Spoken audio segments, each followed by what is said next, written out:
Hi, I'm Amanda. And I'm Ella. Today we are going to be showing you how to make the bullseye from your technique card. Feel free to follow along. I'm going to start my bullseye from the shoulder, but you can do it anywhere. Ella, where are you going to do yours? I'm going to do it from the stomach. All right, so let's pull it into a long tail. Okay, so your first step is going to be to put rubber bands all the way down it.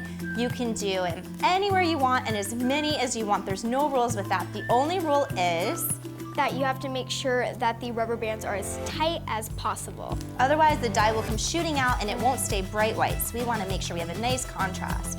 So one thing I like to do once I get towards the middle is when I add them to the other side, I flip it around so that way we can have them coming from this way and then you don't have to go through so much fabric. Makes it easier, right? Yeah, that's smart. Okay, so we'll start from here, go from the other side. And remember, you can have 1, 2, 3, 4, 5, or you could have like 100 if you really want. Just keep putting them on there because the more rubber bands you have, the more lines it's gonna make in your bullseye. So it depends if you want more white or more color.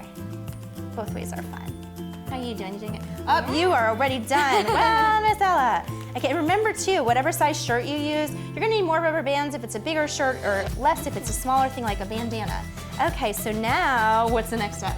We have to make it into a cinnamon roll. Cinnamon roll, so just you're gonna make a little twist. So Ella is going to be making the bullseye slash. and I am making the hashtag. So for the slash, you need how many rubber bands? You need only 1. To go across the center. And for the hashtag, you're gonna need 4. So 2 that are up and down, also known as vertical.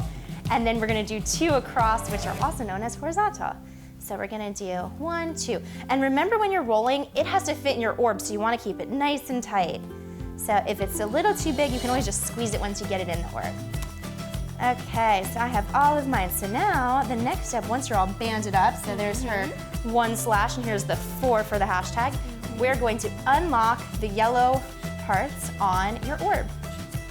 So Ella is going to be using the starter kit. and I am using the design station. So I'm gonna be putting mine into the big design station and she's going to be shaking it right like that. So you wanna put your piece in. Remember, it is fabric, so you can squeeze it, move it as you need to. You wanna make sure it's in there nice and tight. See, I have some hanging out. That's not gonna work because then it's gonna spill. And the whole point of this is for it to be mess-free. So you wanna make sure everything stays into the orb. So you're gonna put your little locking pieces on. You got it in there nice and good, Ella? Yeah. All right. Sometimes it takes a minute. You gotta make sure you get it in there good. There. Perfect. So now I'm gonna move the station closer to me so that way it's easier. Ella's almost done. She just had to add the pink piece. So you put it in there and then screw these on. You wanna make sure these are really tight so that all of the dye stays in there. And then you're gonna put this on here. And we can use this little handle as like a screwdriver almost. Okay, and I'll wait for Miss Ella to get hers done. All right, perfect. It's nice and tight in there. So we already prepped all of our dye ahead of time. So if you need more information on how to do that, you can watch our tips and tricks video. But since ours is ready to go, I'm just gonna take them out here so you can see what I'm doing really well. And I am going to be using the blue and the yellow. What colors are you using? I'm using blue and red. All right, so now just give them a little shake, shake, shake, shake, shake, shake. Make sure they're nice and mixed. Whee! And the cool thing too is you can use this almost like a stand. It stands up on its own. All right, so then we are going to put the lighter color first. So get your lighter one, exactly. And then you start squeezing it into your orb. Remember, the more color, the more covered it is. And what's the fabulous thing about this too, Ella?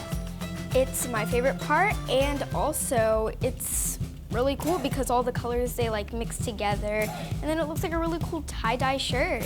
And remember, the more dye you put in, the more dyed your piece will be. So just keep on going. So with the starter kit that Ella has, you can shake it. So Ella, show them how you shake it. Okay.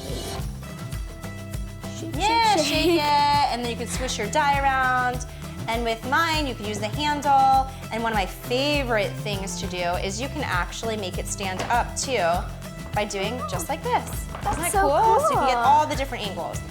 So let's do another color now. We'll add our second color in. So you can add your color.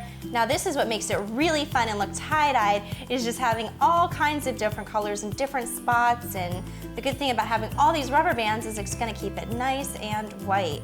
So add a few more drops of color.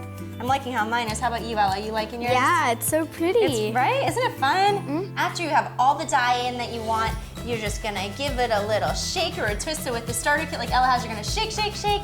And with the Design Studio, you're gonna give it a little spin. After this, you're gonna let it sit for 6 to 8 hours. Then you're gonna take your orb, unscrew the pink parts, stick it right in the sink and rinse it out. After that, you can either leave it to dry or put it in the dryer.